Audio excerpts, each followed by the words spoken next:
someone else's comment is unlikely to bring you to a halt unless you value that comment. So imagine you're going to pursue a goal, but you're full of doubts. Mm-hmm. And so 40% of you is doubts and 60% of you is pursuing the goal. And then 5 or 6 people object, and they object using the doubts. Well, that's going to be really hard on you. So how do we overcome the self-doubt? Well, partly what that means is you probably haven't thought it through completely. Like, what are you doing and why?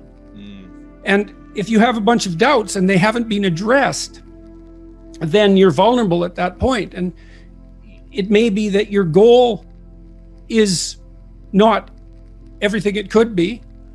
And it may be that your strategy isn't fully fleshed out. And so you have to have a conversation with your doubts and take them seriously and see if you can construct a goal that you're on board with. Right. And then a doubt pops up because someone criticizes you and triggers a doubt, and you look at the doubt and you think, okay, here's the doubt, and this is why what I'm doing, maybe won't work. But then you think, but I've thought this through, and I've thought this through, and I've thought this through, and that all works. And so, no, that isn't going to stop me. So I look and I think, well, I'm writing something. Why? Well, I want to figure out this problem. I want to think about this problem. Why? Well, it's an engaging problem, but it's a problem that many people seem to have, so that discussing it and figuring it out seems to be useful. Why? Well, because the more of us who take problems seriously and try to address them and communicate about them, the fewer problems we might have and the less suffering there'll be. And suffering doesn't seem to be a good thing, unnecessary suffering. Maybe we could work towards it, and maybe that's what I should be doing, and that seems to be what's ethical, and that's it. Like, and you might say, well, what if you doubt that doing what's ethical is right? Well, it's not that easy to construct an argument that supports the idea that having more unnecessary suffering in the world is good. Mm-hmm. Right. So I would say, you want to put yourself on firm moral foundations. And people talk about morality all the time. This is what you should do, or you're a bad person. It's arbitrary. It's got this ring of patriarchal tyranny. But that's based on a misapprehension of what morality is. It's like, do you want to be tortured by your conscience? Like, how pleasant do you find it to be tortured by your conscience? It's horrible. How horrible? Like, is there anything worse? Excruciating, yeah. I don't know if there's anything worse. I mean, it's up there. You gotta live with it, yeah, for as long as you have it. Yeah, well, I think that's a universal experience, or near universal experience. So you live ethically when you're not violating your conscience. Right. Well, there isn't anything better than that. That might not be good enough. It might not even be good. Like, let's say you manage it. Things can still come along and take you out sideways. But the purpose of living ethically is so that you have some peace. Look around for something that bothers you and see if you can fix it. So now you think, well, let's say you go into you can do this in a room. It's quite fun to do it just when you're sitting in a room, like a room, maybe your bedroom. You can sit there and just sort of meditate on it and think, okay, if I wanted to spend 10 minutes making this room better, what would I have to do? And you have to ask yourself that, right? It's not a command, it's like a genuine question.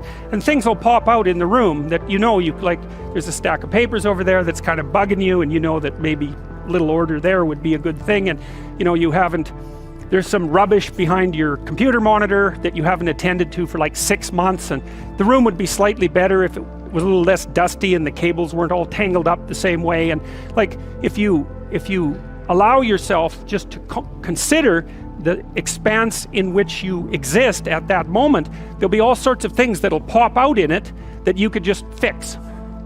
And you know, I might say, well, if you were coming to see me for psychotherapy, this easiest thing for us to do first would just be to get you to organize your room. You think, well, is that psychotherapy? And the answer is, well, it depends on how you conceive the limits of your being. And I would say, start where you can start. You know, if something announces itself to you, which is a strange way of thinking about it, as in need of repair, that you could repair, then hey, fix it. You fix 100 things like that, your life will be a lot different. Now, I often tell people too, fix the things you repeat every day, because people tend to think of those as trivial, right? You get up, you brush your teeth, you have your breakfast, you know, you have your routines that you go through every day. Well, those probably constitute 50% of your life. And people think, well, they're mundane, I don't need to pay attention to them. It's like, no, that's exactly wrong. The things you do every day, those are the most important things you do. Hands down. All you have to do is do the arithmetic.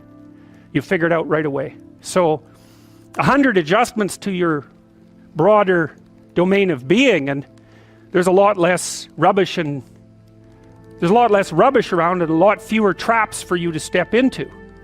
And so that's in keeping with Jung's idea about erasing once you've got your mind and your emotions together, and once you're acting that out, then you can extend what you're willing to consider yourself and start fixing up the things that are part of your broader extent. Now, sometimes you don't know how to do that. So you might say, imagine you're walking down Bloor Street and there's this guy who's like alcoholic and schizophrenic and has been on the streets for 10 years. He sort of stumbled towards you and, you know, incoherently mutters something. That's a problem. And it would be good if you could fix it, but you haven't got a clue about how to fix that. You just walk around that and go find something that you could fix, because if you muck about in that, not only is it unlikely that you'll help that person, it's very likely that you'll get hurt yourself. So, you know, just because while you're experiencing things announce themselves as in need of repair, doesn't mean that it's you right then and there that should repair them. You have to have some humility. You know, you don't walk up to a helicopter that isn't working and just start tinkering away with it.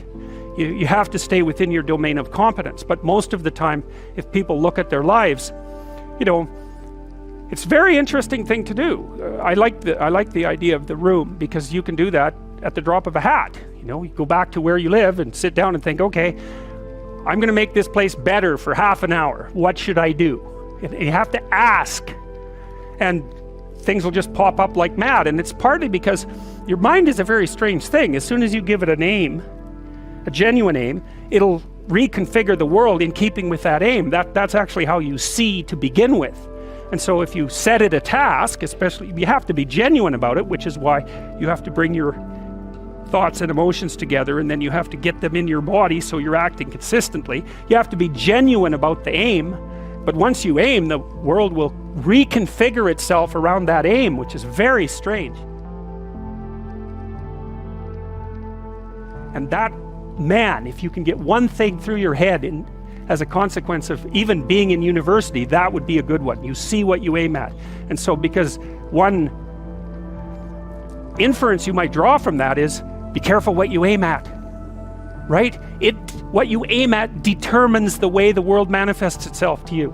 And so if the world is manifesting itself in a very negative way, one thing to ask is, are you aiming at the right thing? Now, you know, I'm not trying to reduce everybody's problems to an improper aim. People get cut off at the knees for all sorts of reasons. You know, they get sick, they have accidents. There's a random element to being, that's for sure. And so you don't want to take anything, even that particular phrase, too far. You want to bind it with the fact that random things do happen to people, but it's still a great thing to ask.